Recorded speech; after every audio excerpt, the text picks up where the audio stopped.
Okay, here we are checking out the solar panel system.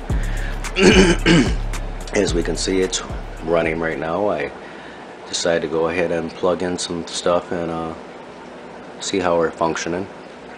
Right now we're still only using the one 15-watt panel, but at this stage with the voltmeter, as we can see, it indicates here that we're at a strong 12 and climbing.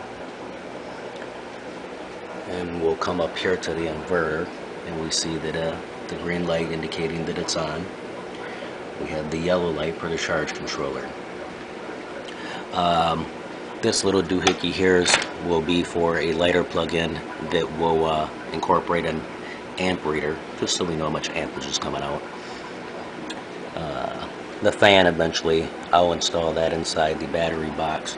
That'll also be ran on the solar power, so as it gets hotter the fan will stay cooler, run faster.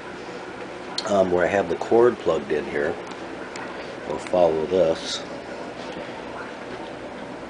A little dark back in this area, but we'll light it up. Again, this is all plugged in to the solar itself. As we can see, it's currently running the pump. Excuse the blurriness, I'll click on the light and that should give us a better sight. There we go. And as we hear, as we introduce more power usage, the fan for the inverter will kick on. Coming back here, so we're running the pump for the lettuce and tomatoes. We're also running the lighting system, and eventually we'll have to click on the fan as well, so that we know the whole unit itself is completely self-sustained. It's no longer on the grid. Free energy is what they call it.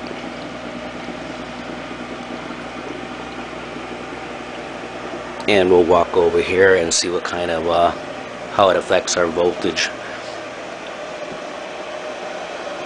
As we can see, we're still at a very strong 12, virtually no effect.